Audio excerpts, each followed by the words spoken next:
And Kevin's now recording. And we'll get fired up here. We are back for our fifth agenda, right? We've been pretty busy in the last month, just trying to get some information out, run some numbers, make some phone calls, find out where town supervisors are leaning toward, and bring it into the meeting here.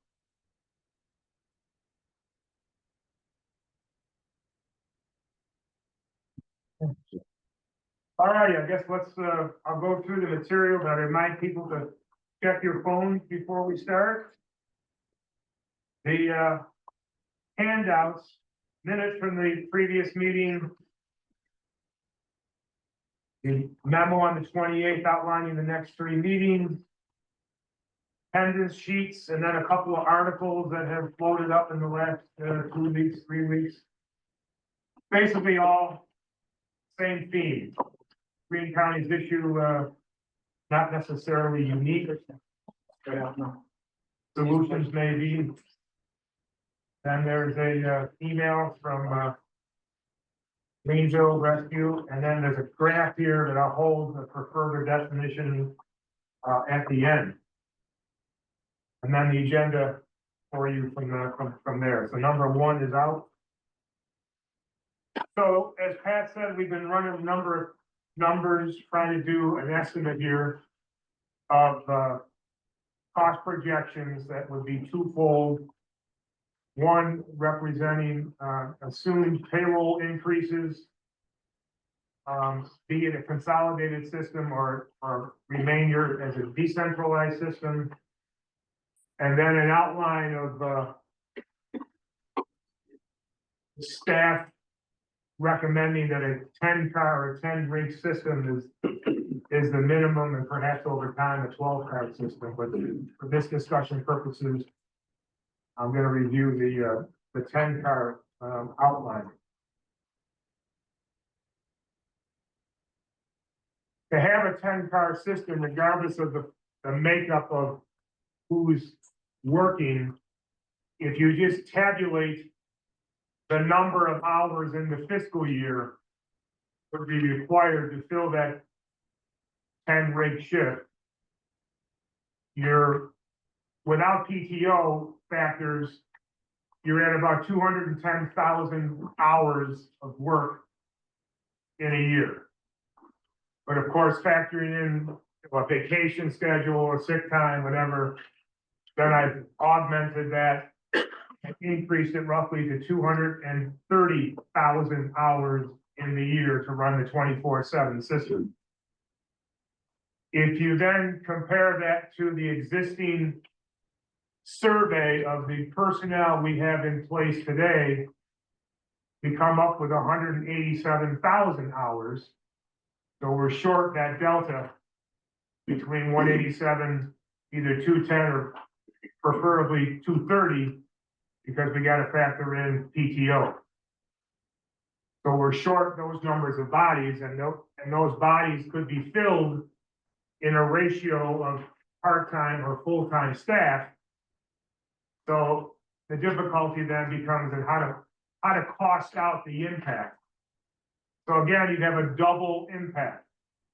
You'd have a base wage increase, and then you'd have a personnel increase to get to a preferred, probable, or at least consistent 10-rig daily daytime system. And using the personnel that we have today in terms of credential, the goal could be what I call this a 735 car system, which is outlined here under number 2. So 7 rigs, boxcar, if you will, staffed EMTs. 7-3, the 3 being again boxcar, however staffed with paramedics. And because of this comments we made last time that the current fly car system isn't broke, therefore a maintenance of that effort, hence the 735 system. I think over time, though, maybe in a transitionary period, do we reevaluate that outline?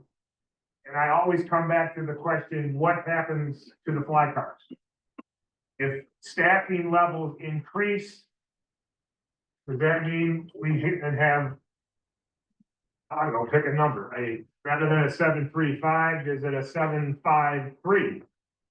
Or is it an 842? Or you can, throw a dart, I suppose. It would all come down to how best to man the system to provide that preferable or that minimum baseline coverage to handle the call volume that we consistently have here in the county. So then the tabulation of those hours and the increase. So if you did nothing else but increase wages on the existing levels, and what I factored in here is a trainee position, so we're gonna try to grow our own, an EMT level, an advanced EMT level, and that's not the proper terminology, somebody correct me. And then a paramedic, and if there's a change, or a secondary paramedic title. And then I tried to apply what I believe are both market rate hourly payroll numbers to those figures, as well as an assumption that we're probably talking about 2026 payroll numbers. And if I cost that all out, it ranges, again, because the composition of FTE to PTE could vary. It would add to the existing budgetary outline of all functions to add $1.5 million, perhaps to $1.7 million in additional payroll or additional expense to the system. That's just the payroll increase. Then if you factor in then the goal of, once we raise rates, are we now more competitive? And can we recruit more people to the system and increase it so that the consistency of the 735 could be maintained? You would add probably another $1.5 million to $1.7 million in additional payroll. So if we were gonna, if option 2 here, or option 1 and 2 combined, you're probably adding upwards of $3.5 million over and above what the existing expenses are as of today. That's, that's 2 options. If we just maintain current levels of staffing, but increase bases and increase quantity, you have the 2 different dollar amounts.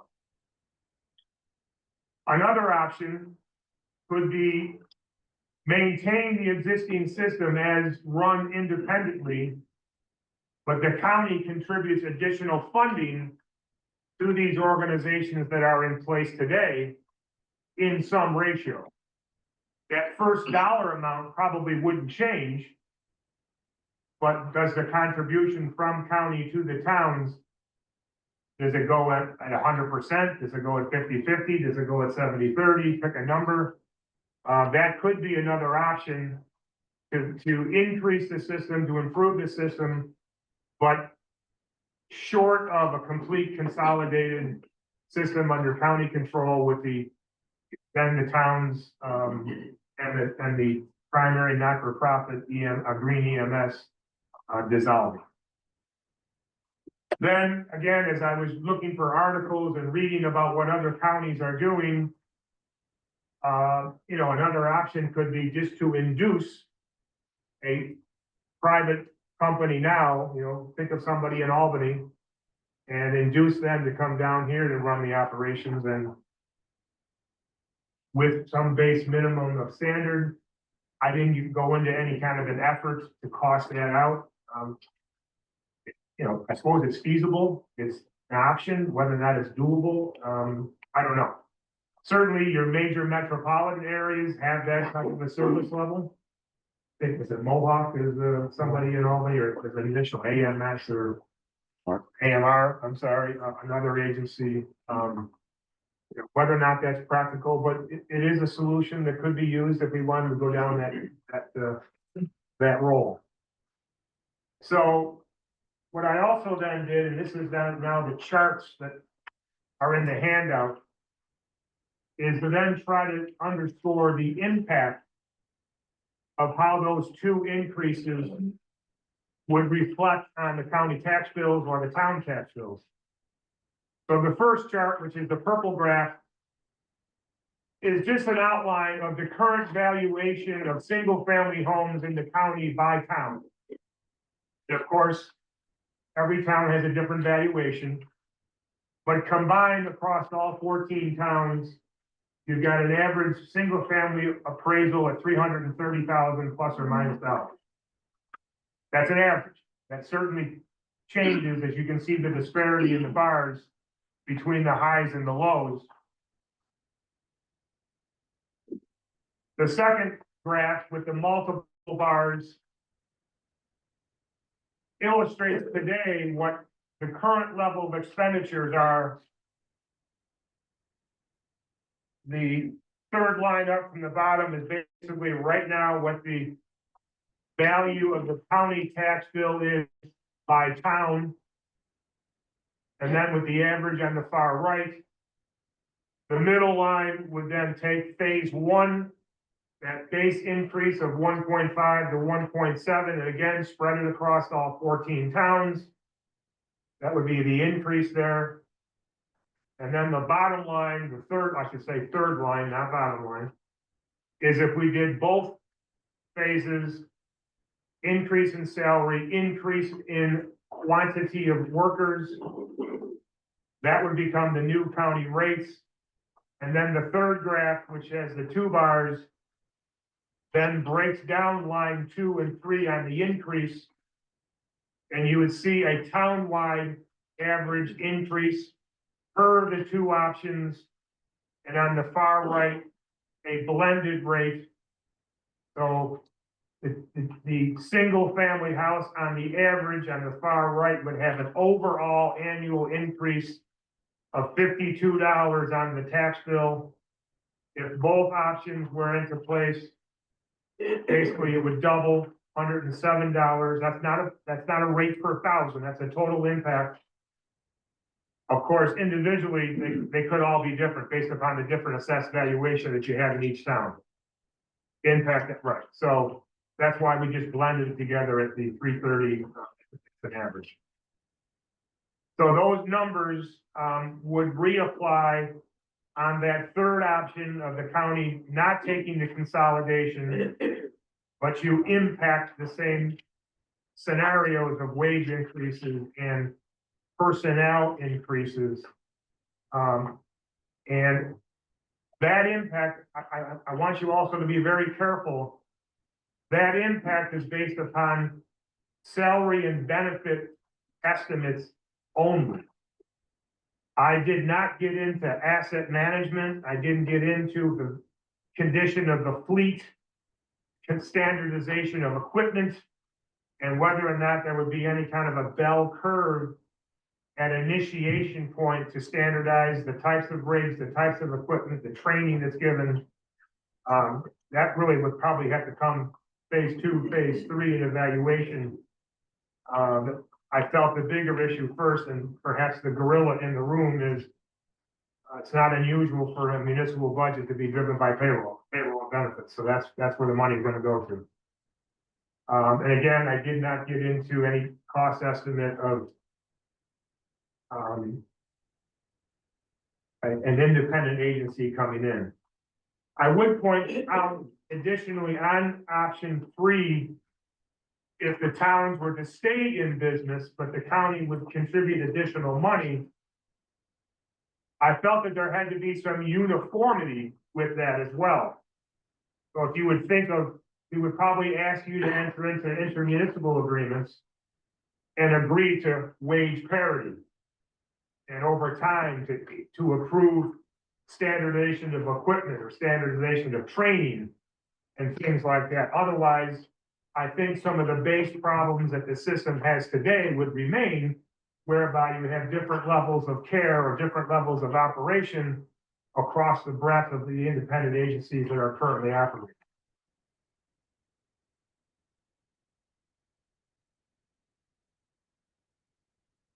I'm not gonna get into item 7 yet. I guess at that point, let me reiterate. This calculation takes the existing roster of people we have in service today. And I also discounted it, thinking that maybe not every EMT or paramedic wishes to be absorbed into a countywide system. They're gonna move on with their career. Or some of the existing personnel perhaps would not be front line people. They would move to the back of the house because we're gonna need a support administration contingent.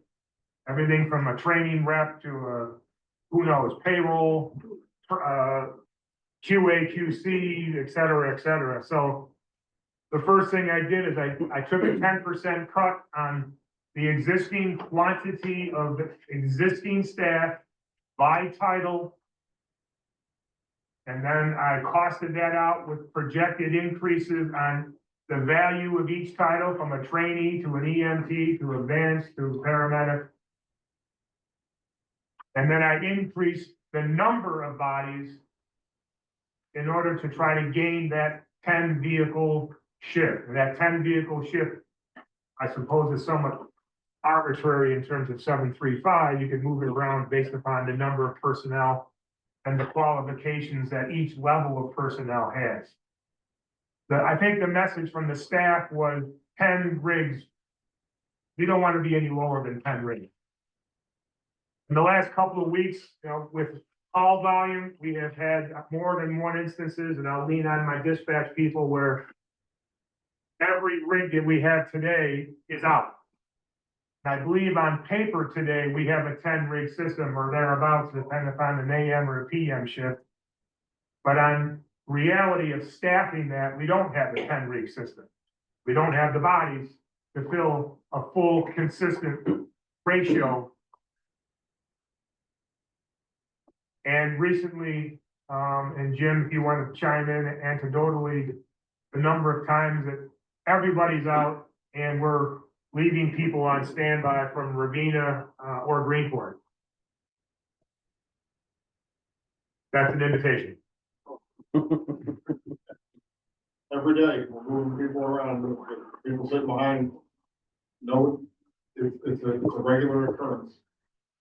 We'll have everybody in service, and 10 minutes later, we've got nobody in service. So it's really driven by the day, the hour, and what's coming in, but it's every day, these people are moving and moving and moving, trying to cover each other. Just keep running out, keep running out. Okay. So again, that these increases were staff driven only.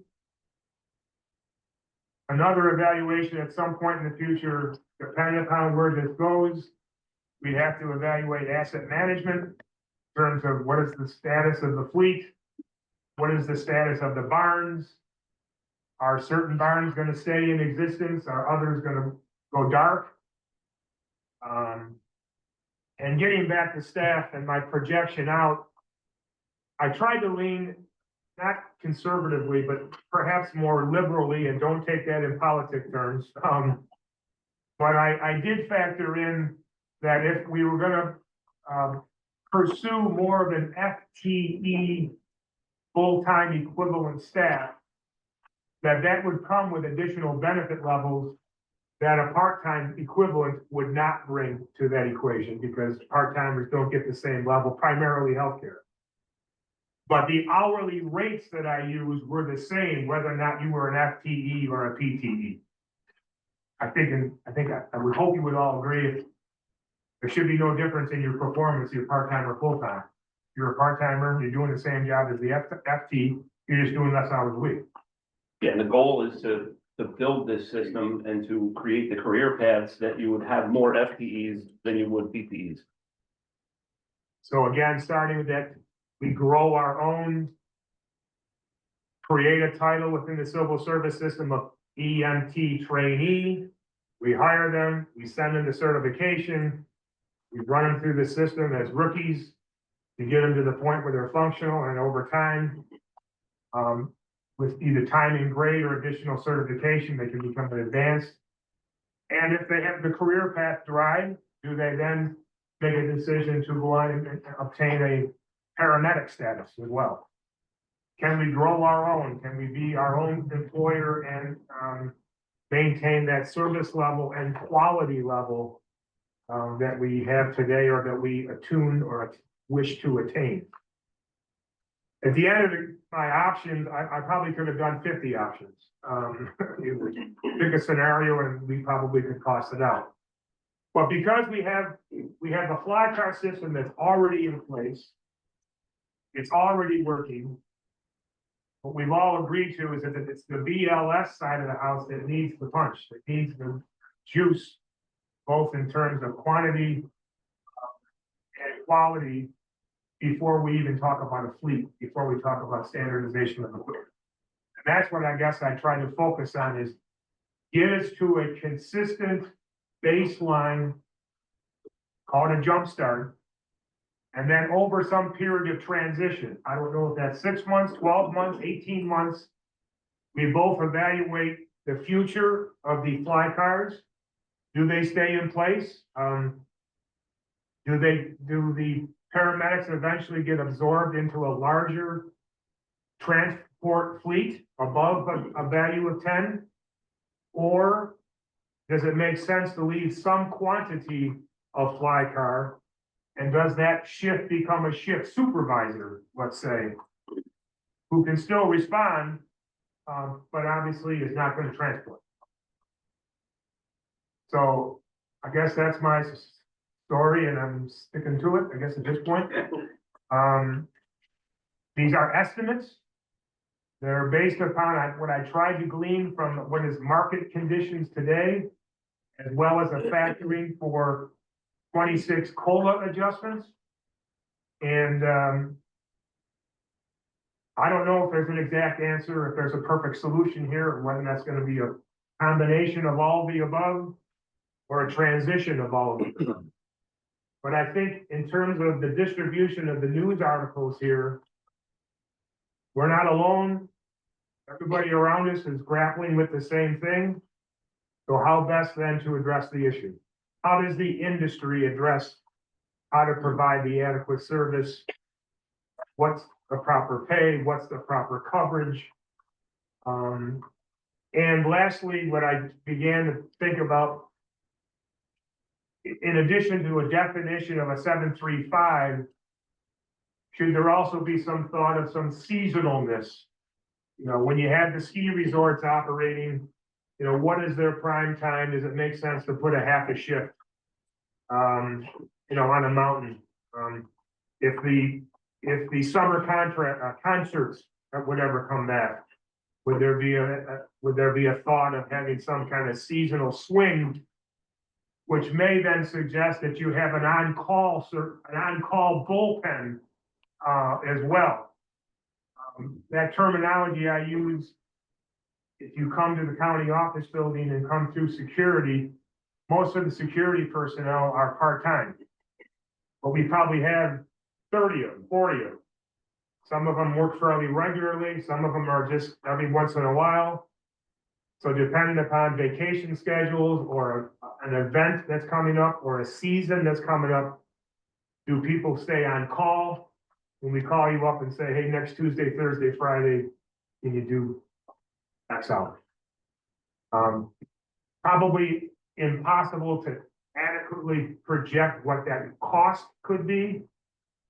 But the notation that we need to focus on the concept of there will be times when we need to increase the staff, and then how best to do it.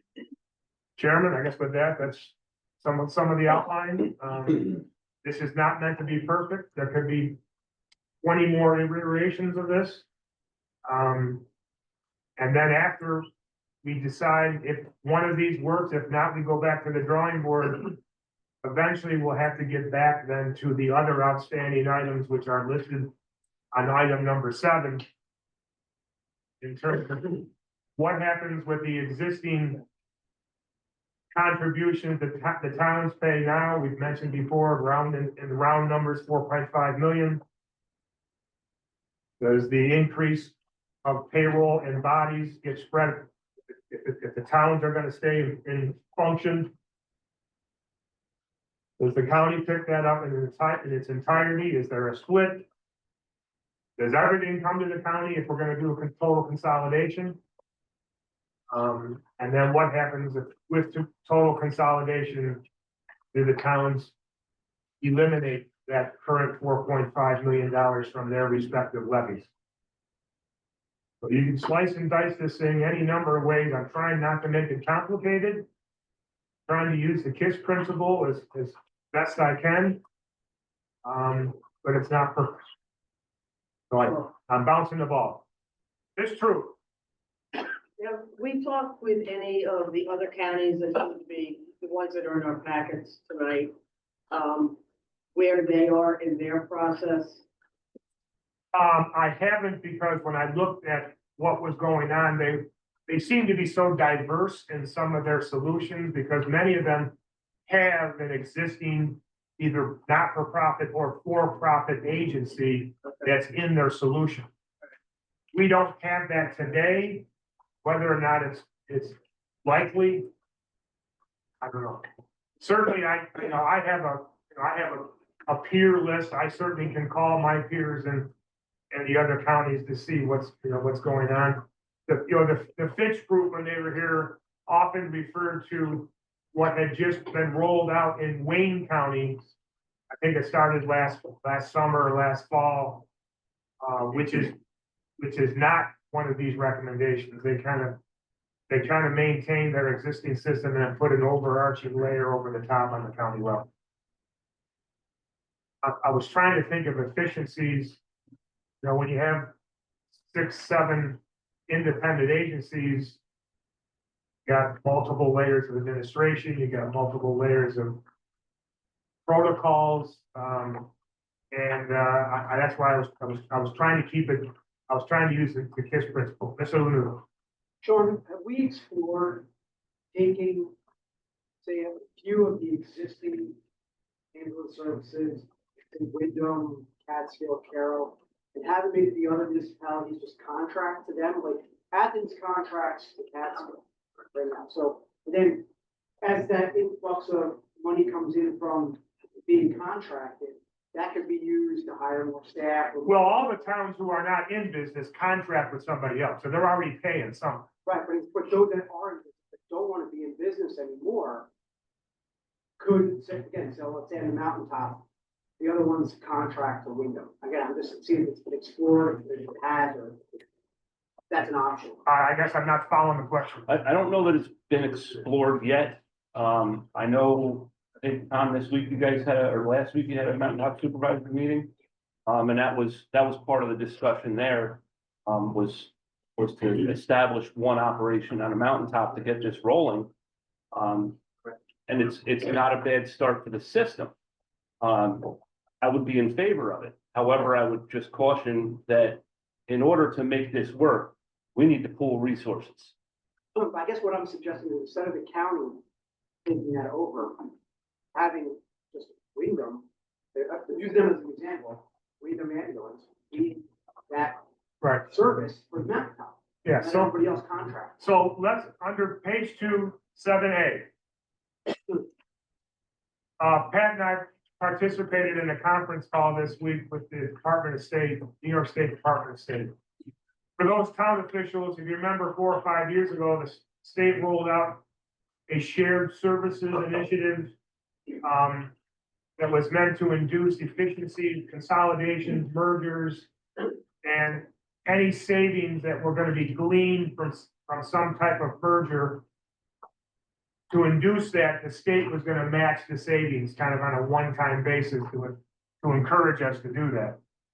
The program really didn't roll out very well. And over 3 or 4 years, the state finally pulled back on this contribution to efficiency.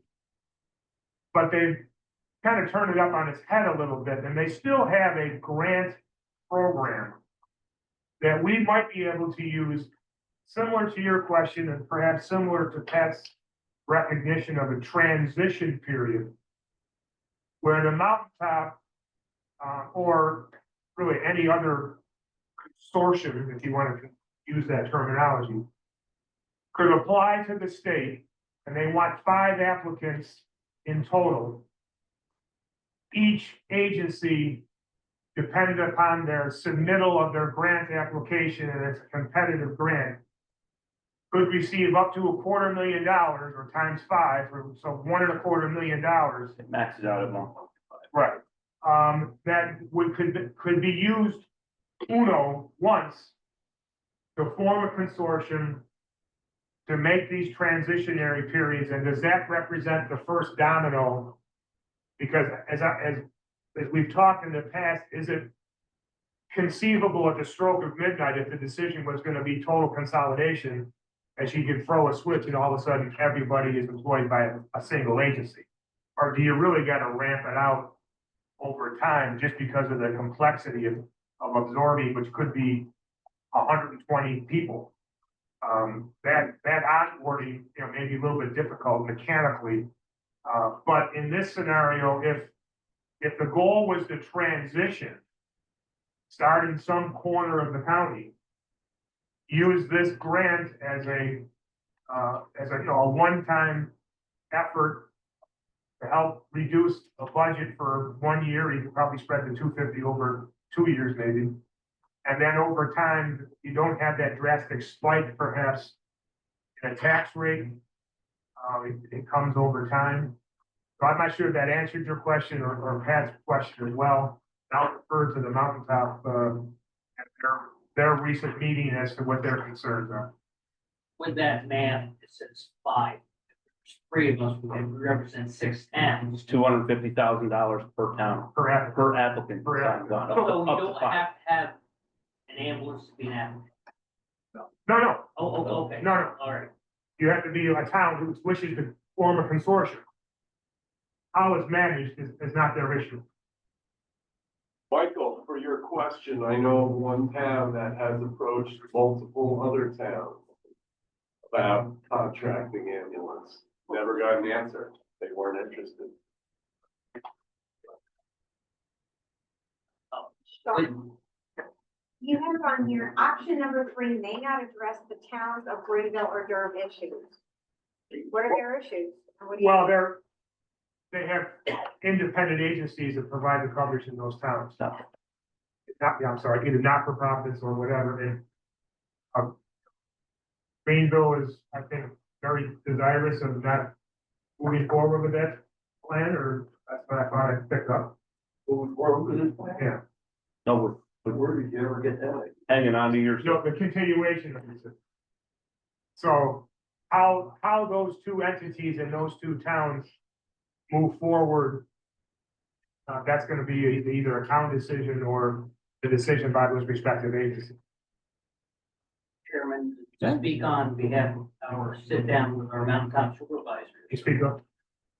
We would encourage each other, seek that grant, to start this ball rolling, maybe be a model for the county and show it can work. 5 of the 6, towns of Cleveland and missed the meet, town board meeting. But we have spoken in the past, we speak every month about this, and, speaking on behalf of my neighbors, I think we would be willing to take the first leap of faith for the county and for our mountaintop system, to take baby steps before a great big leap.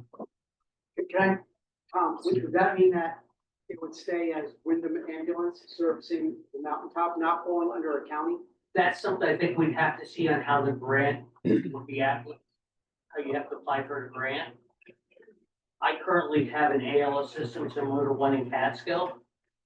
So I could, in theory, I contract with Jewett now, I could contract with my neighboring towns at the hub to get this going. I know we got CON needs and all that, DOH, but we gotta get taken care of, but I think we've got to start somewhere, and if my partners on the mountaintop are willing to step forward, I think it's a good start for the county as a whole. Yeah, I think if it's as a test, if it stays under Wyndham, I think might be a good start. Instead of it falling into the county and the county absorbing. Well, to be perfectly honest, one of the things that we did discuss at the supervisors meeting was that it would fall under the county. But the, very similar to the, district-based approach that we all talked about previously, and that we would just be the prototype district. So essentially, the money would still be taxed because we all have different assessments, et cetera. We would set a rate. The money that we're currently providing into the county system, the Greene EMS system, theoretically could then just be continued to the county. These employees under this new entity, Greene County's entity for that district, they would, all of the things that Sean has been talking about, like where you actually create a core of people just made up of the 3 ambulance districts that we currently have, would continue, would start. These would be county employees. They would just be working in a single district on the mountaintop as the prototype. Now, this was a very sort of, this is something that we've all been talking about, but I think that there's a lot of details that still need to be worked out. But there is consensus among the mountaintop towns that this is something that a countywide system, and if that does not seem to be, then a mountaintop system. Yeah, and my hesitancy to break this down further, Mike, is more, what do you do with Greenville? What do we do with Cooksaki? They're all having the same issues. At some point, this comes into everybody. And I think from a certificate of need standpoint, I think the county goes for that certificate of need. I think that encompasses everyone. We can kind of decide what we want to do with the system inside that afterwards, but I think the county goes for the certificate of need. We're talking about a massive increase on the budget by going. Everybody is talking about a massive increase. Right. It's just separated now into 14 towns instead of one bill. You have the mountaintop that wants to do it and everybody else is resisting. Well, let's see what the numbers look like for the mountaintop to be a trial, and then we let them do it. Well, Because if the valley or the river doesn't want to do that, then, you know what I mean? Because it's not just $3 million increase, we're talking massive legacy in, budget increases, pensions, healthcare, 120 some new employees coming in. This is a huge undertaking. It's gonna be the largest department in the county. So this is a big undertaking. So baby steps, maybe to start with. I agree with everything. My fear, though, if you're gonna have a consortium pick a geography and everybody else stays status quo, we're still all going to the same employees to fill the roster. But one thing, We gotta increase the number of people who are available for the service. But here's the issue. He thinks we're doing this for the first time. We kicked this can down the road 10, 12 years ago. This isn't the first undertaking of this, Mike. This has been kicked down the road, kicked down the road, kicked down the road. This is where we're at right now. It's not what you're saying. It's not this big undertaking all of a sudden. Right. It started about 12 years ago. 2015, it seriously started in 2015, to the point where Abe, myself, the chairman, Sean went around to all the towns in the county and did dog and pony shows, correct? So it's not what you're saying. Okay, so get that, you should know that well before you and this has started. We've been kicking the can down the Oh, I'm road. aware, because I've heard it for the Yeah, last 4 meetings prior to this. And But you don't know the volume of the work that was put in. I understand that, Harry, but Like we're still talking about And a multi, We are. $1 million budget. agreed, but this is not the first time we're hearing this. This is what I'm trying to say. You made a statement like it's the first time we heard this tonight. No, it's not. No, that's not what I said.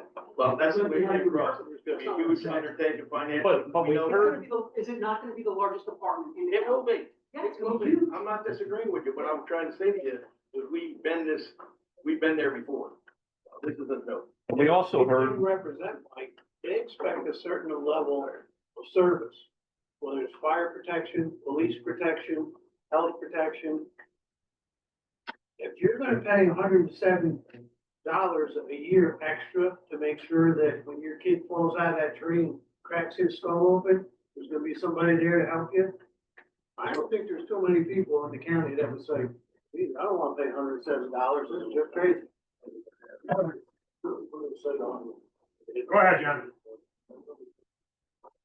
We've been messing around with this and it hasn't gotten any. One at a time, please. What they said right now, it's basically understanding. Now, how much have we gotten an idea of what it costs all the towns right now as an aggregate number for ambulance service? Anybody figure that out? Well, just the, from the towns that responded. the levy, call it two levies, town levy, county levy is about $7.2 million today.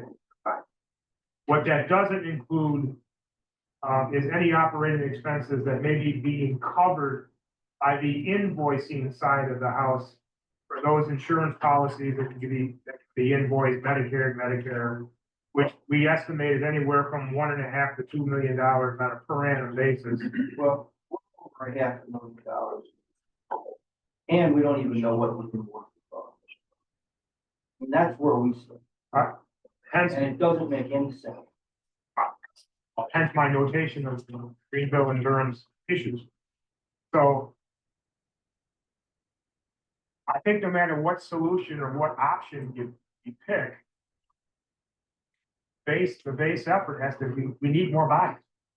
If we want to meet a threshold of coverage, and I'm not necessarily saying a time frame of response, but a number of vehicles that we can consistently say are deployed, not on paper, but with actual consistency, we're not there yet. For every, as Jim just said, every day it seems that every rig is out and we're calling in the cavalry from 2 other counties. And I'll be honest with you, my thought is that by going to market value salaries, does that solve the recruitment issue that we have today? Maybe it doesn't. Maybe over time. Not by itself. Maybe over time, it's just that this is who we are and we're gonna do the best as we can with what we have. Sean, do we have a number for what this is, the overall cost is gonna be, not just for increased personnel? cost? Yeah, because as I mentioned, these $2 amounts that are given are just a wage increase and a personnel expansion. I don't know what the condition of the fleet is. If we consolidate, do we need, all of a sudden, we need 5 rigs that cost $200,000 a piece? What I mentioned before is there gonna be a bell curve up front?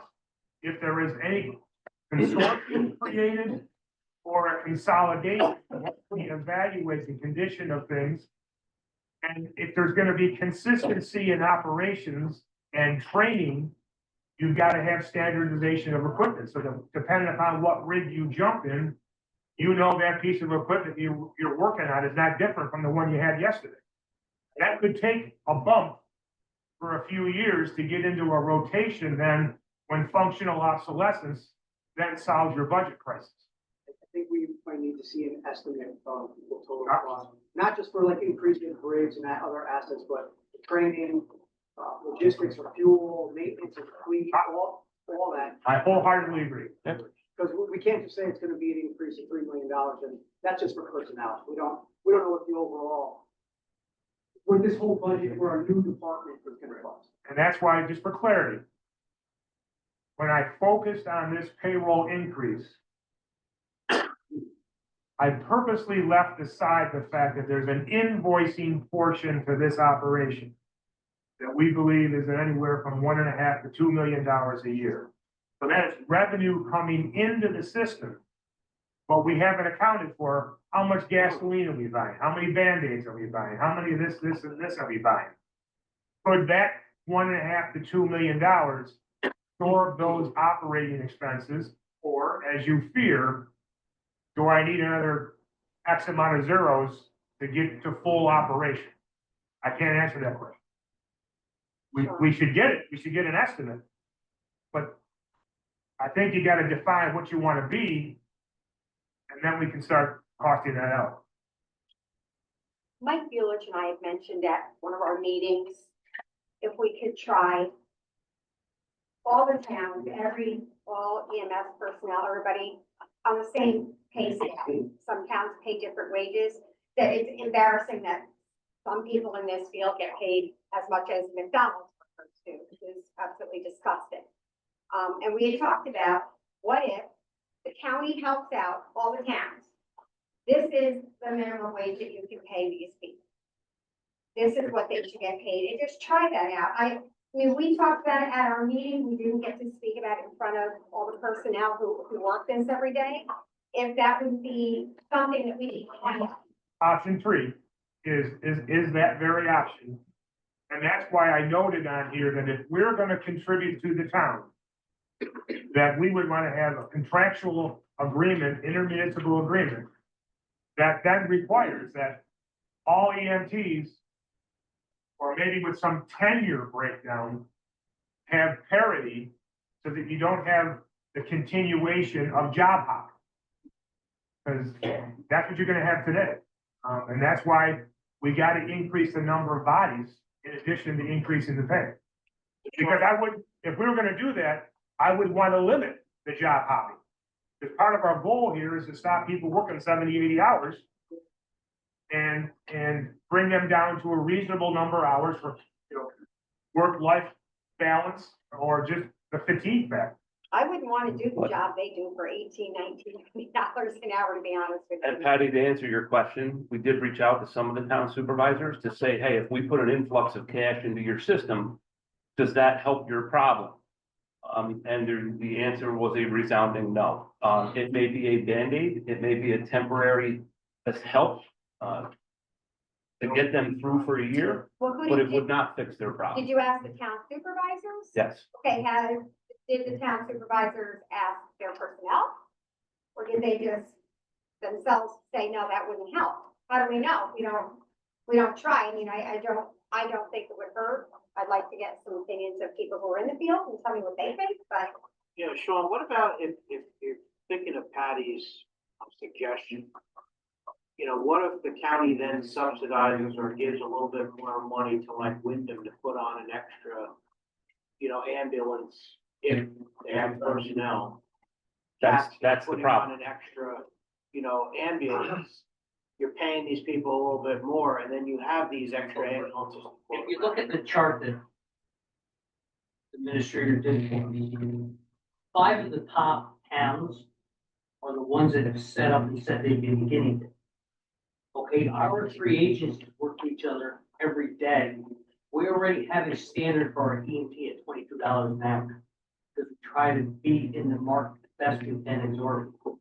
And it really doesn't matter if the money's coming from the county back to the town. It's still the taxpayers' money. It's the same pair of hands. It's come out of different pockets, but it's the same money. And as you can see on the chart, I'll be paying myself the money back to it because I generate the most money for the system. You look at this, Wyndham's way up here. I pay the most, but I'm the one saying, I want to be in first with my neighbor in Hunter and Lexington. Because we see it's a problem, and throwing money at it doesn't solve the problem. We gotta make a career for our people that want to move up and become people that Mark has trained over the years, paramedics. The money is a short-term fix to a long-term problem. And it's not the reason why we initially started this conversation. Started because of a transport problem. The county. Well, I think that there's Transport numerous patients problems. to a hospital. Oh, that's what I felt was the rationale behind all of this.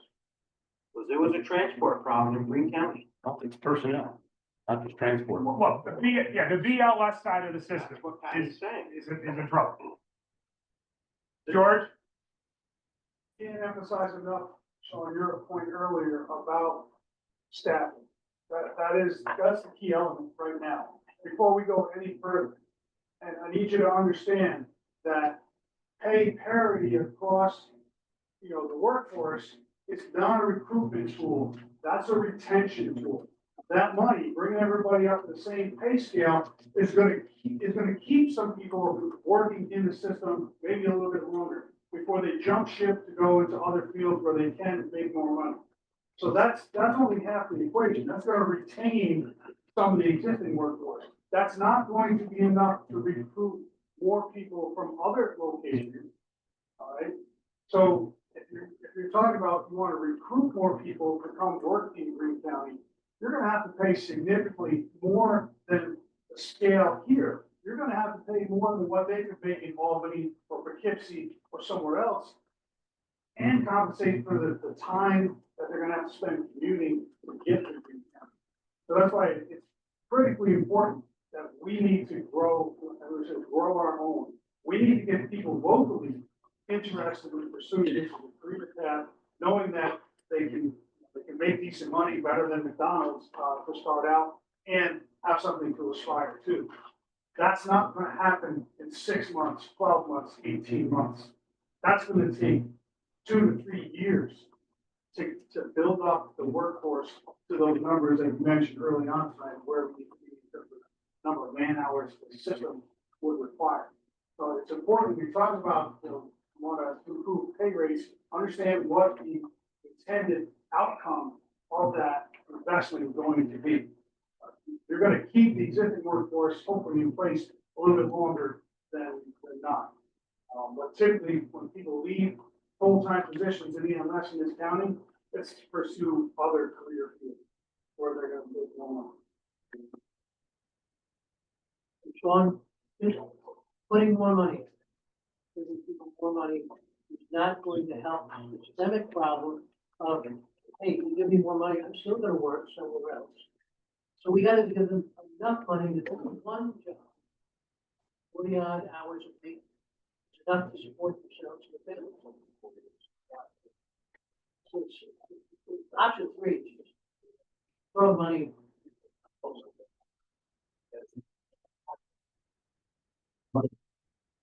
Mark Evans? This is a hard pill to swallow. But as Harry said, it was 10 years ago that we did the study. We foresaw a lot of the problems, at least I did. And now we're here.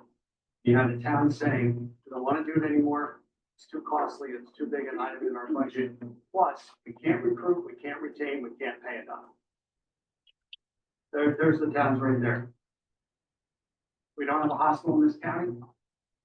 Try to get people to attract to come to this county, to live here, to place a business here. They look at that. They look at the schools, they look at your healthcare system. And I know people that have not moved here because there was no hospital in this county.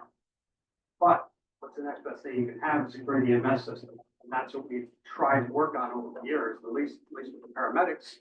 And I know a lot of towns have invested a lot in their systems. I just think it's time to rip the Band-Aid off, get full cost of a consolidated county system.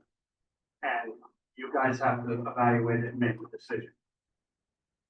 Doing pockets of consolidation is just, it's not solving the problem.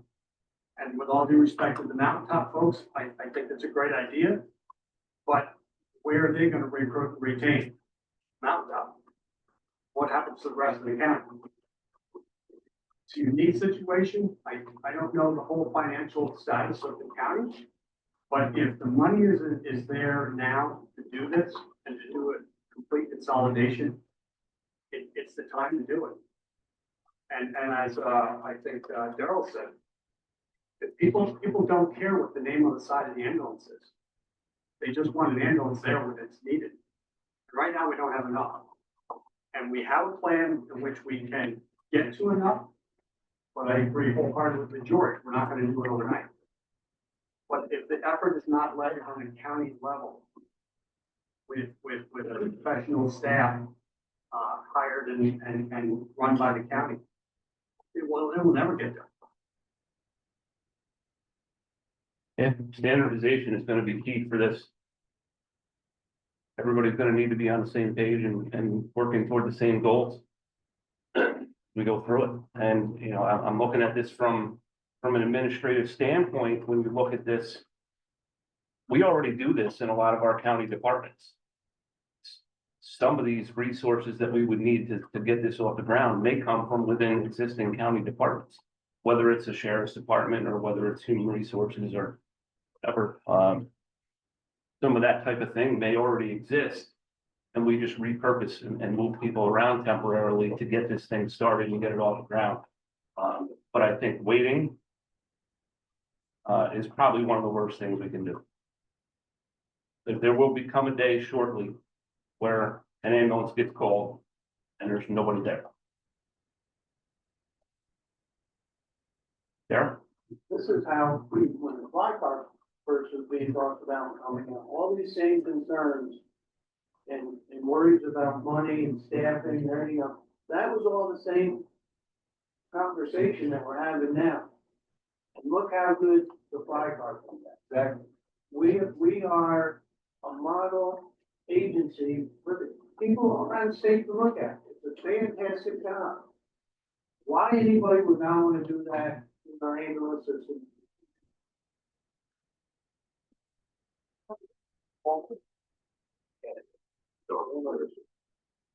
I'm sorry, Sean, Quick question here, trying to decipher how these numbers were come about, or if somebody could explain the thought behind them under system option number 2, which is, number 3 on that first page.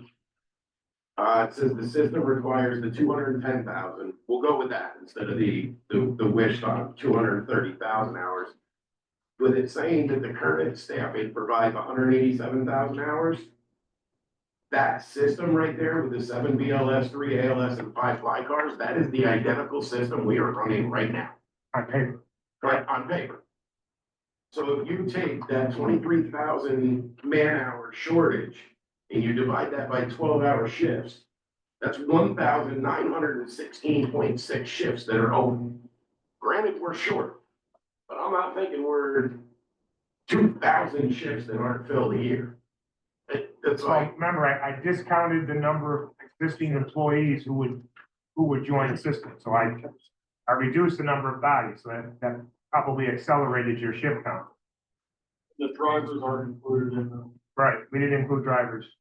okay, all right. Thank you, Jim. Did you do vacation and sick time, it was all in that number? That's how I got to 230. 230.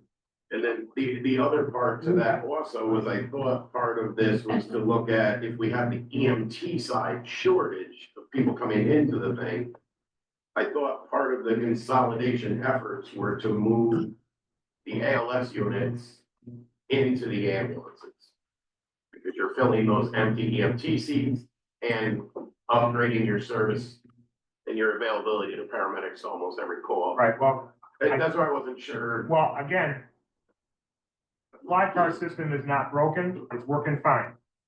My fear was that if we mess with that too much day one, we start off on a worse foot than so I basically left the fly car system intact. I did, and I think that the staff was ones who kind of pounded me on that, saying that Well, that's why, if it's not broke, don't fix it, at least on day one. That's why I said 735 can change those numbers over time. I question, long-term, do we maintain a strict use of a fly car, the Tahoe versus the Vox? If you had 14 rigs, would you need the fly cars? But the fly cars at this point are what gives us parity across the county with response times. Right. We're just under 10 minutes all the way across the county.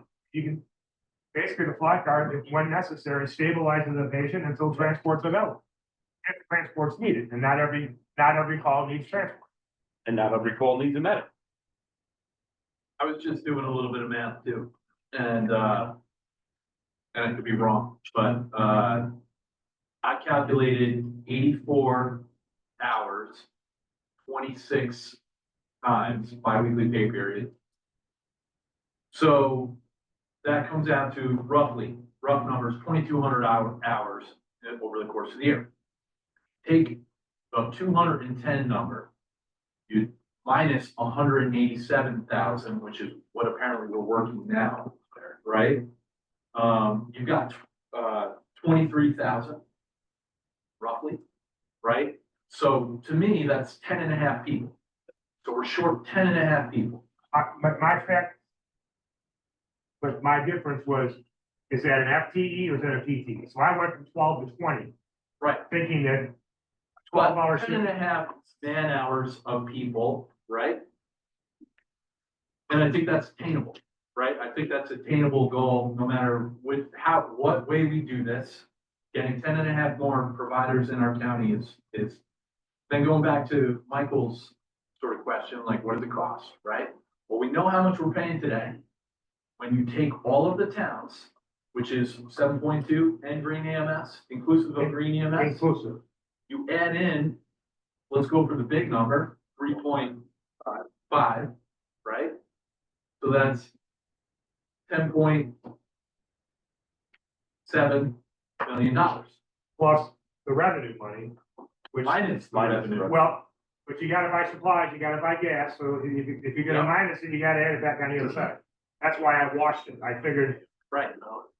10.5 million dollars, right? Let's 10 and a half, and we've got our ideal scenario with 10 and a half more providers in the county. And going to how we pay for it, well, we're already paying for it, right? We're already paying for it. We are. Yeah. So, and to Tommy's point, whether it's the county or the town, it's two pockets in the same pair of pants.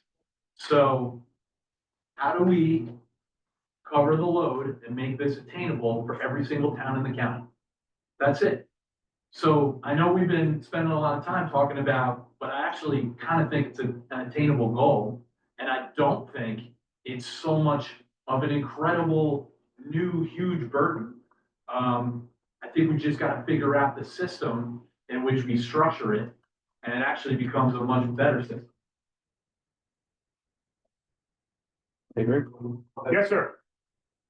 Just curious, what numbers did you use for BLS and ALS pay rates to come to the numbers you came to? Trainees were at 20, and I went 24, 28, 36. 24 for EMT basic, 48 for AEMT, and 36 for paramedic. And then I also applied social security, pension, a balance between full-time and part-time for healthcare benefits. And, you know, healthcare is, I might hire a single person and I might hire the person with a family.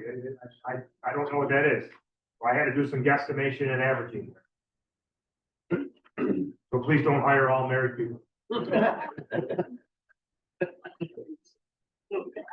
Sean, so some of the budgets are gonna include your gas, your supplies, some of them, you know, Well, that- some of that. Again, that's, the 7.1 is just the levy amount. It's not the Right. total expense of all operations. So let's be clear, what I thought in my feeble head was that the invoicing that we do, anywhere from $1.5 to $2 million, could that pick up the operating expenses of gasoline, bandages, whatever pieces of equipment? Maybe that's not enough, but at this point, But in the 7.1, did you say some of that's probably in there already? Well, I think I speak for all of us, you know, on the mountaintop, because these are the ones that I'm familiar with. That includes everything. Yes. Right? That's all in. And that even includes, in certain cases, when we have to buy new equipment. I think it absolutely includes when we have to buy new equipment, payroll, gas. But it does not include our revenues. Does it include your retirement costs? Yes. I mean, So that would even cover some of what the new cost on the county side would be. Again, switching from right pocket to left pocket, they're already accounted for in your accounting system. Not necessarily everybody's, but But I've only added those benefit factors to the increase in the payroll. Because as you say, the base already has payroll and benefits included. I'm just expanding it for those two factors of wage parity and increased body count. And then I've added healthcare, I've added social security, I've added pension. I mean, I think just for rough numbers, $10.5 million total all-in countywide budget is a good sort of metric. And I think we can do it cheaper than that, to be perfectly honest. Because we have not yet talked about efficiencies. Correct. Correct. Efficient. And to Daryl's point, $100 a family, that's less than 30 cents a day. You're not gonna have an elite system for the entire county for. Let's be careful. $100 is the increase. It's not the total cost of service. No, exactly. Increase. Increase of that. Nothing, even if it's $200 or $500, people, your health man. Well, it's not, it doesn't account for the decrease in the town taxes. Yeah, That's exactly. correct. Well, that's 100%. So To the the town tax tune of levy for those people. to the tune of 4.6 million. Is what you guys appropriated this year. Yep. Right. So you're dealing with a 1.1 variable. Right now, ours is about $2 a thousand. Well, 217. I just gave you, your 25 appropriations were 4.6 million across the town, all your towns. That's just the town, that's not Greene EMS. So we're talking ramping up personnel at 3.5 million. We got 1.1 already to start with. That's assuming that the towns take away their 4.4. So to Daryl's comment and Tom's comment of, 3 cents a day or $100 for a family for an average single family, it's not that. That's what the county increase would be. You've got to take into the account. So if you want to use the $10.5 million and say, okay, now let's add 3.5 million to 7.1 million. Now we're talking our 10.5 million, and you're talking an additional $100 to the average single family for a complete system. Is that it? Explain it. Totally fair. And totally, I think 100% fair. And again, I think when, let's say it's a countywide system, that there are efficiencies to be had, and there are, that number goes down. Right, could you explain? I apologize. Go through it one more time, please. Sure. Right now, in the 25, using 25 taxes, okay? The towns are levying in appropriations 4.6 million. So that's not your revenue, that's after your revenue, that's what you're taking in tax dollars. Greene EMS is aside, total, if you were to take that into account, we're talking 6.9. Okay, so let's just look at the 4.6 million. If you take away the 4.6 million that the towns are levying, and we already know that to levy 3.5 million is costing an additional $100. We still have 1.1 to put towards ribs and that aren't accounted. We're only accounting for personnel in Sean's numbers. So to get to the 10.5 million of what is projected for a fully running system with Greene EMS applied, we are out 3.5 million. So you could use the same numbers in your bar charts and say 3.5 million is going to cost the average single family homeowner $100. Thank you. extra. In addition to what they're paying now. To what you're paying. It's just gonna come One from the pocket. county side instead of the town side. Instead of With a the, much more efficient system, with a system that has the ability to recruit, with a system that has an ability to move people through the ranks, with a system that has buying power, with with a system that has all of the benefits and the reasons why we started this conversation to begin with. Standardized training, in-house training. That's the big, so we don't have to go to other places to get it, we can have our own classes and train everybody. I mean, there's CICs now that exist in the county, they do that now. They will handle it internally. But that's part of the building your system.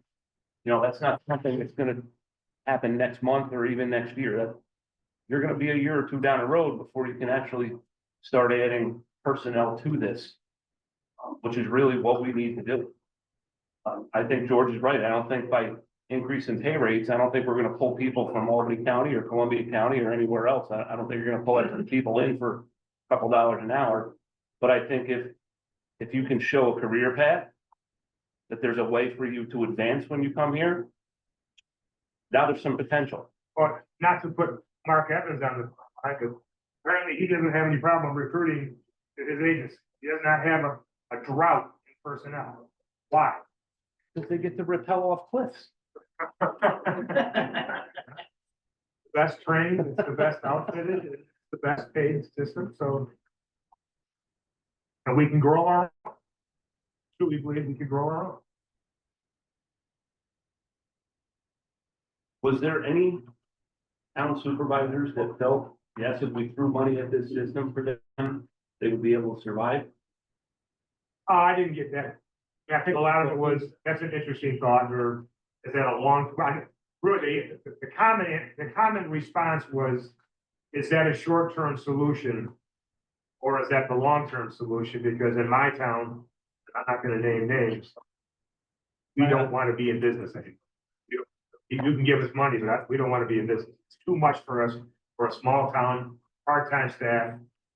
This is not part-time staff. This is a 24/7 operation. These qualified people. I speak to the grow your own. Sure. EMS people, I was in EMS for 17 years. The reason I've stayed involved in EMS in this county is I'm not an active provider, but it's incredibly important to have the best EMS system that we can. That's it. That's the only reason. But I got into EMS because I caught the bug. You got into EMS because you caught the bug. How many of you people or EMS providers got in because you went on an ambulance call and you caught the bug, right? It's a calling, it's a passion. And if you're gonna grow your own, you have a system where you go into the schools, you get these folks to go, and you get them on one call. And hopefully not a really bad call, but you get them on one call. And chances are, you might just hook them on that one call. How many people will come in from the fire department? They go on one call, and they're hooked, and they join. And they might be there for a couple of years, and they go to college, or they're 40-year members. So there's ways to attract these people. And it's a different breed of people. It's a great breed of people. I love EMS people. That's why I've stayed involved. But it's, you know, is it money? Yes. Is it a career path? Yes. But a lot of it is just getting these people onto an ambulance or a medic truck and doing a call. And that's part of why we're successful with Greene EMS is we get these students down here. And they ride, they do a couple calls, and they're like, hey, I know this is really rural and you got 20-minute response times, but you got a nice system here. I want to work here. Sean, the other thing that, you mentioned that I was thinking about was, you know, when you were going through the scenarios, it's like the contracting it out scenario, which is sort of an extreme scenario. It's like, well, you know, let's all get out of the business and let's hire somebody. But the thought did occur to me that, you know, let's say we go to a countywide system. Could we augment the existing system with a private contractor? And I'm talking about 1 or 2 rigs. Just, Sure. you know, like that gets us As a Band-Aid? No. I'll speak to that. It's cancer.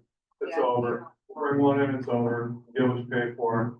You wanna bring in a commercial agency and pay for that, you'll get commercial care. I Your agree. constituents will die, you'll miss calls. Sounds really dramatic, I don't mean to be hard on it, but it's the death nuclear option. Oh, because their bottom line is a number, not a Delaware person. County pays $2.5 million for AMR, they have 2 BLS ambulances and a fly car for the whole county. That's what you get. So your system that you have right now, some people think that it needs a facelift. I'm not here to make that argument either way. But if you look at the counties around you, you're head and shoulders above.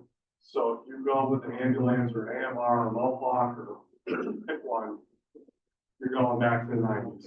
I'm not suggesting that. I'm certainly not. No, I know, but if you open the door and bring one in just to stabilize, they'll never go. I put my house and your house on it. We'll never go. Quite frankly, I think it would be more expensive as well, because our call volume doesn't allow for enough building to even bring one in. Yeah, the people that know, you'll never get rid of them. Ever. If there was a market for that type of business, they already. Together. Be here.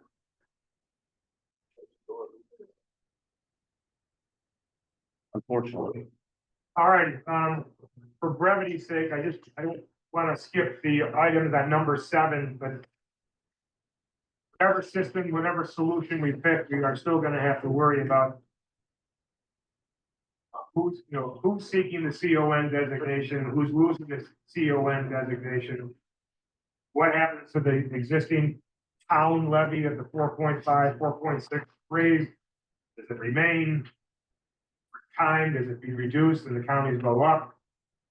Day one, does it disappear and the counties or the towns then remove that total expense from their respective budgets? So then in theory, a town and county tax bill overall doesn't change. It may change the line items in each, but in theory, the total cost doesn't stay the same.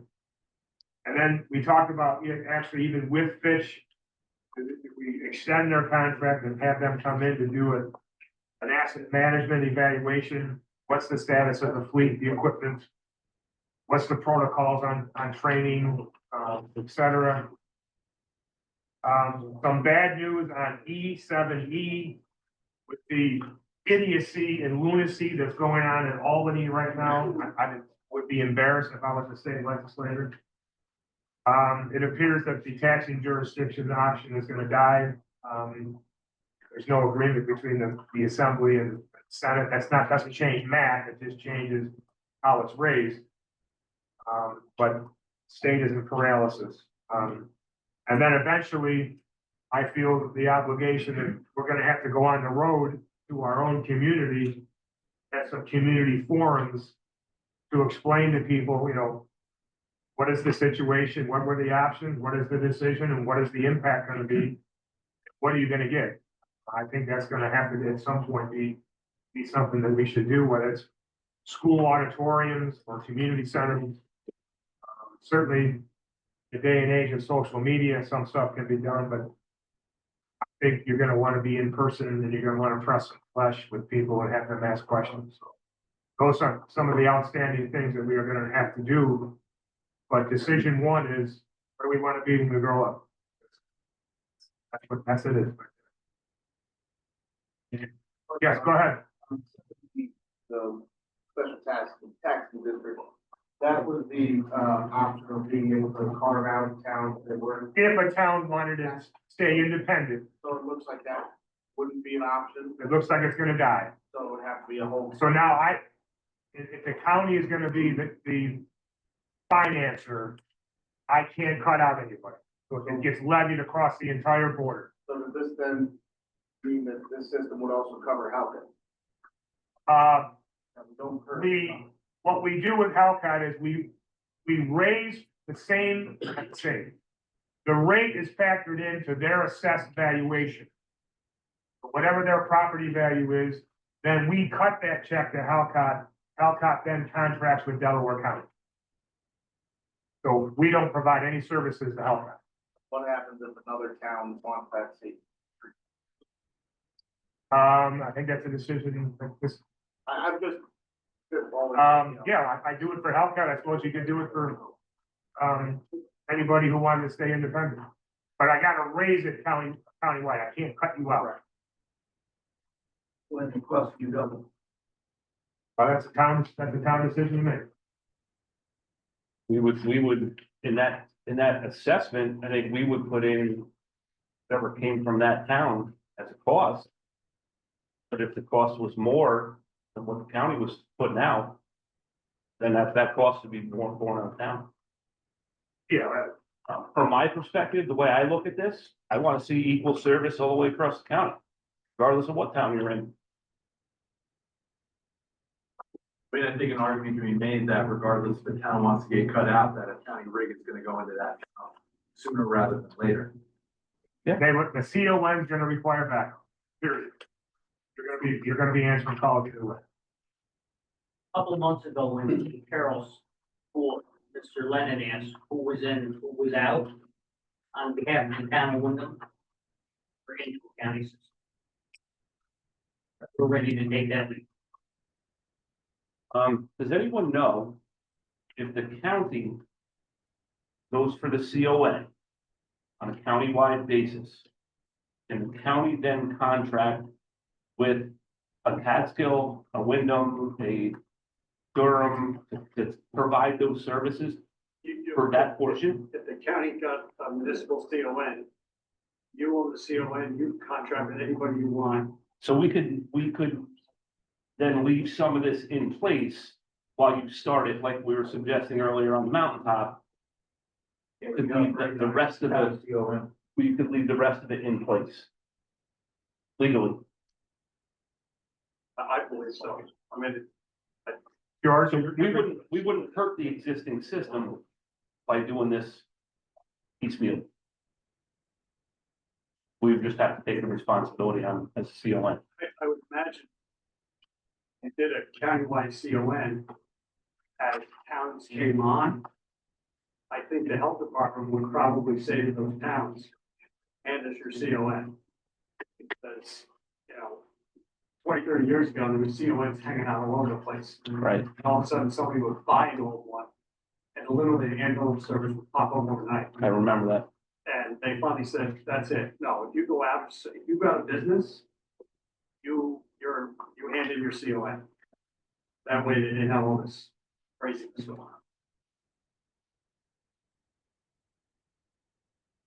on. I have a concern. In the town of Lexington, we have about 50 parcels that are over in Lexington. And, we were told to not give up, but we combined with Ashland into one CON. So Prattsville, Lexington, and Ashland all are under the same CON now. Got myself in trouble, opened a whole can of worms because the RH found out about it. And even though probably for 40 years, the town of Shandaken ambulance has been covering this area. So now I'm finding out that I have to hang on to the town's CON for those people in order to give it over, and that Shandaken can do that using that particular area. Is that an area that you, They've got their rules, and I know, I said something about Lexington, I'm sure it's not the only one that's got the problem. can you access those roads through Lexington or do you have? No, we have to go to. We can't get there, we need to go up there. Alcott too. Yeah. To Ulster County, and there, Broad Street Hollow, you have to go in about a mile and a half before you get Lexington first. So that's part of the problem, and, what? That's the camp on top of the hills all year. Yes, we've got the Timberlake Camp and everything else, that's Timberlake Camp Park, so Yeah. we're in the middle right now, making everybody happy. We have to have before it was just a handshake between two towns, yes, we're going to cover the people over here.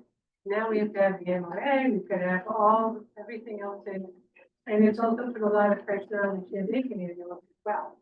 So, it is a problem, we didn't realize it, we went through attorney, the opening area, and they said, oh yeah, you can give up, well then, got my hands slapped, no, you cannot, because you need it for those people that you're dealing with out of town. Because they're in your municipality. So I don't know, I think you need to really search that a little bit. Yeah, I think it can be. Well, if the county, this area is in Greene County, correct? Yeah. Alright, so if the county got a CON, the entire county. Still The there, county has a CON for the entire county. That's it. regardless of who services If, it. if there's And another regardless of agency. whoever else has a CON within the county, smaller municipality. Right, but if that area needs to be served by somebody else, the county could then contract with, you said Shandaken?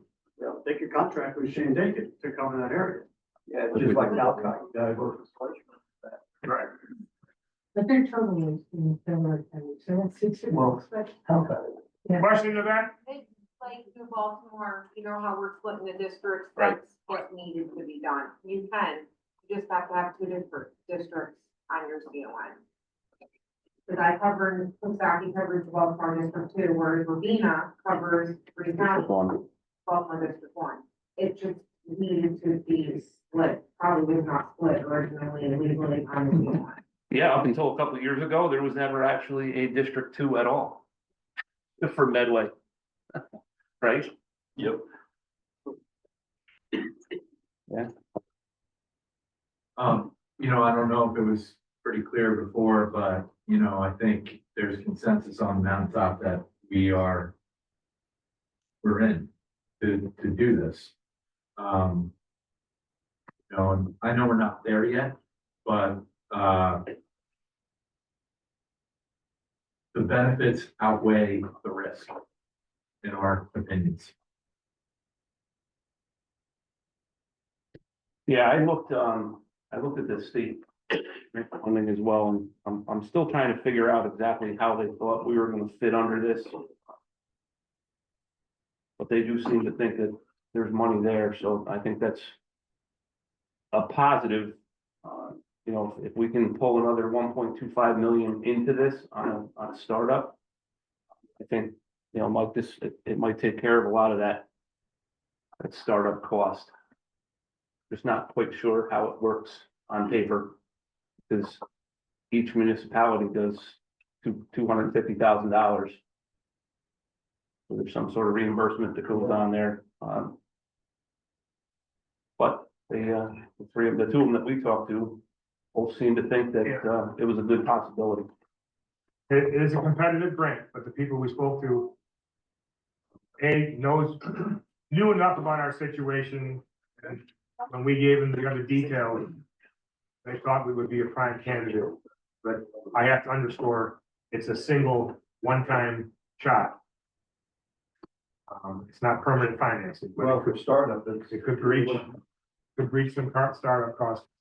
So to that point, though, so if the mountaintop 5 or 6 are come in first, if the 1.25 million. Now, let's say another 5 came in after the later date. Would they be able to get 1.25? Not as of right now. The state program is a maximum of 5 applicants, $250,000 max each. Yeah, but could year 2, could 5 different towns? Yes. Good question. We don't even have a budget yet, so Yeah, it's a competitive grant. I mean, if the first 5 are eligible, why wouldn't the second 5 be eligible? But I'm being logical, so be careful. You see where I'm. I do. Oh, yeah. Absolutely. And even, screwing around with a program similar to CHIPS for the towns too. And nobody knows where that is. they've kind of played with this program where it used to be just a shared services agreement and you had to show a savings. Yep. That's no longer true. If you can show a sustainability or an efficiency factor to it, they also consider that and it scores, I guess, relatively high compared to, depending on what their criteria are for that particular year. So I think But since it's we don't, possible, but I don't know. but since we don't know, would it make sense to stagger it and just to see? Because worst case, they say no, okay, well then we bring in, in year 2, we bring in the next, but if they say, yeah, okay, well then we'll just pick the. Well, $1.25 the state annually, maybe not annually, but part of this, the source of this money, and it was 8.3 million, or it wasn't a large bucket. They moved the focus around a little bit because sometimes they want radio tower type improvements to Right. communication systems, or they want. Or chips. So if they change, the the medical services focus was really a 24 focus for them. They're willing to consider that for 25. Will it go down to 26, 27? That, But since we don't, well, I guess what I'm saying is, since we don't know if it'll continue for 26, 27. If it does, and we apply. we apply, but if it doesn't, okay, well then we're gonna bring them in anyways.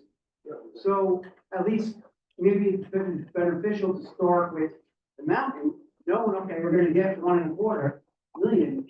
And then let's see what happens year two, if they extend it, maybe we can pick up another. Nothing ventured, nothing gained. I just want to put out there for transparency purposes, I'm submitting a shared services, as you know, Sean.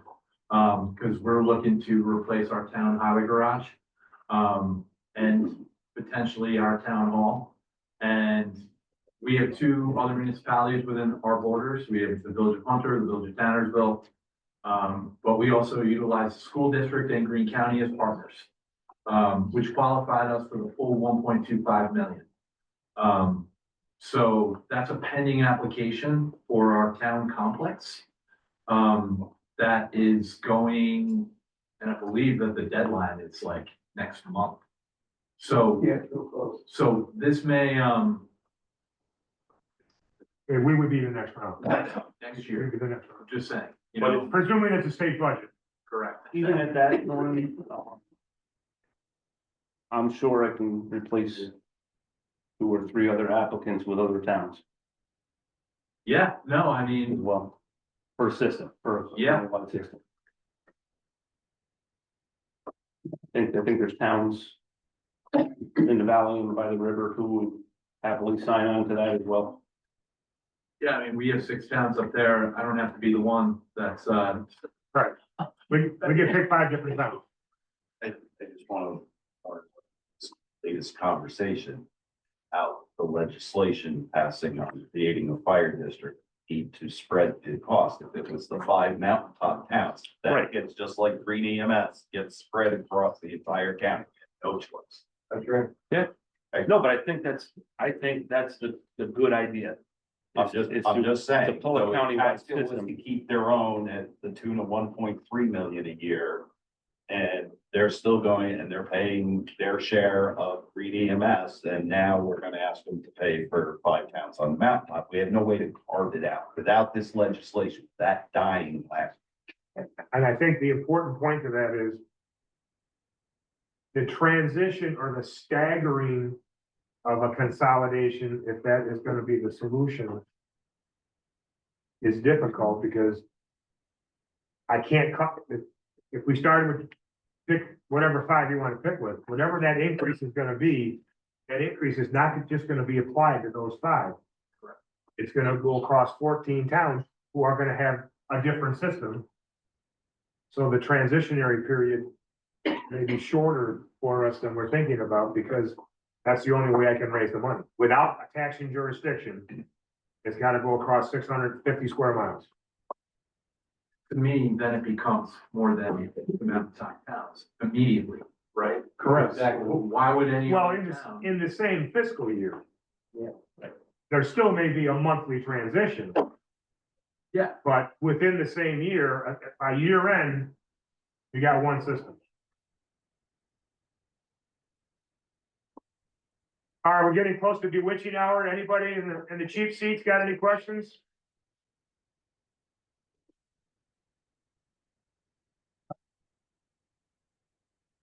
All right, according to your outline, you are meeting here again, in a month. I would like to know what my agenda shall be.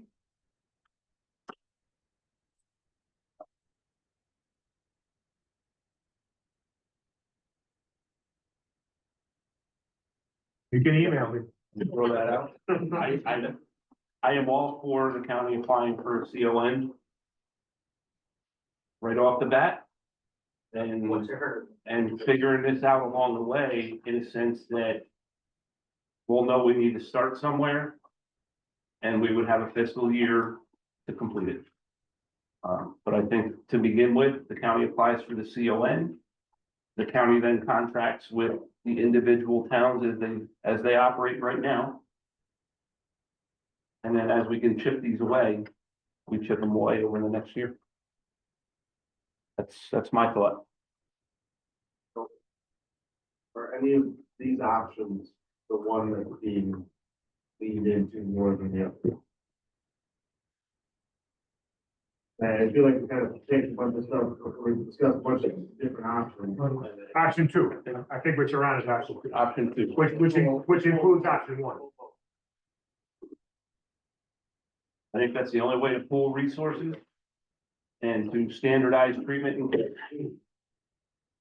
Sean, I think we need an estimate of the total cost, not just the personnel. And the rigs, the buildings, what's that gonna cost? I agree. How do you get that stuff? That's gonna be the big elephant in the room. What's all the equipment gonna cost? I mean, some guys are getting new rigs coming soon. We gotta buy that, what's it, I mean, how's it gonna work? All the buildings, you're empty buildings, they're leasing, buying. That's gonna be. But if you're talking about really fiscal 26 to really commence, then I think we can get together and get some idea of what the valuation, Everything going in. depreciation schedules and things like that. It won't be perfect, but you're right. We can't walk into the blind with half an envelope unopened. I think it's highly ambitious to think that January 1st, 2026, we're full into a new system. I think that is totally ambitious. Oh, I don't think it'll be full there, but I think we can start it. Start, yeah. I think you can start it You know, what- January 1st. Roll it out. Jim DePerna? How many ambulances, yeah, you, how many ambulances are in the county right now? Oh. How many, 20, is it 22? 23. 22, right? I think it's like 22 or 23. And we're rolling roughly 10 a day. Well, Well, it's good to inform somewhere. Yeah, I, Day and 9.5. Yeah. Is what staff. Yeah. That number. would be